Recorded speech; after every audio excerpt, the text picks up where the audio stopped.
एक बहुत ही प्रसिद्ध गुरु एवं उनके शिष्य की कहानी। नमस्कार बंधुओं, स्वागत है आप सभी का हमारे इस यूट्यूब चैनल ज्ञान गंगा स्टोरी में। बंधुओं, आज की यह कहानी यदि आप सुन लेते हैं तो आप अपने जीवन में पाएंगे कि आप में एक बड़ा बदलाव आया है। चलिए कहानी की शुरुआत करते हैं। किसी नगर में एक बहुत बड़े प्रसिद्ध महात्मा रहते थे। महात्मा अपने शिष्य की सेवा भावना से बहुत खुश थे, क्योंकि सभी शिष्य उनकी सेवा करते थे। महात्मा के एक शिष्य की शिक्षा पूरी हो गई, अब उसका विदाई का टाइम आ गया था। बंधुओं, आशीर्वाद के स्वरूप उन महात्मा ने अपने उस शिष्य को एक उपहार स्वरूप दर्पण दिया। ऐसा दर्पण जिसमें व्यक्ति के मन के छुपे हुए भाव दिखाई देते थे। शिष्य उस दर्पण को पाकर बहुत प्रसन्न हुआ। शिष्य ने सोचा कि क्यों ना मैं इस दर्पण से अपने ही गुरु की परीक्षा ले लूं। उसने दर्पण का मुंह सबसे पहले अपने गुरुजी की तरफ कर दिया।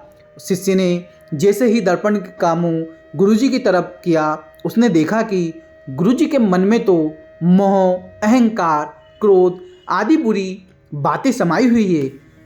मित्रजनों, यह देखकर शिष्य को बहुत दुख हुआ, क्योंकि वह अपने गुरुजी को सभी बुराइयों से रहित समझता था। वो समझता था कि मेरे गुरु महान हैं, मेरे गुरु बेईमान नहीं हो सकते, मेरे गुरु के मन में छल कपट नहीं हो सकता। शिष्य से ये सब देखा नहीं गया।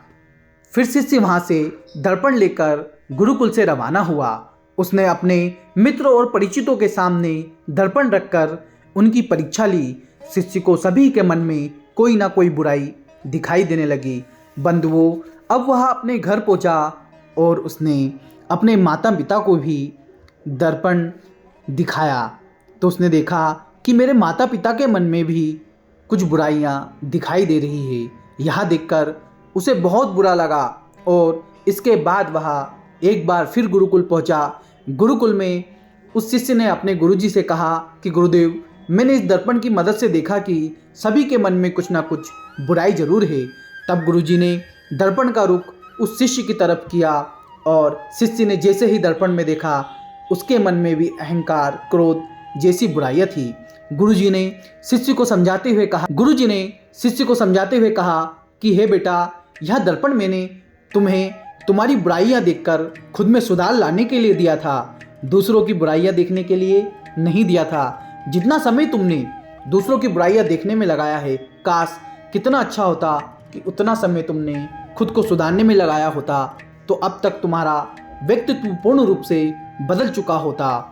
बंधुओं, हमारी सबसे बड़ी कमजोरी यही है कि हम दूसरों की बुराइयां जानने में ज़्यादा रुचि देखते हैं। यदि किसी और की बुराई होती है तो हम बड़े चाप से कान लगाकर उस बात को सुनते हैं और आनंदित होते हैं, जबकि हमें ज़रूरत है खुद को सुधारने के बारे में हमें सोचना चाहिए। हम सोचते नहीं। हम ये नहीं देखते कि हम में क्या बुराई है, हम ये देखते कि सामने वाले में क्या बुराई है। हमें दूसरों की बुराइयों को नहीं बल्कि खुद की बुराइयों को खोजकर सुधारना चाहिए, तभी जीवन सुखी हो सकता है। आशा करता हूँ यह कहानी आपको पसंद आई होगी।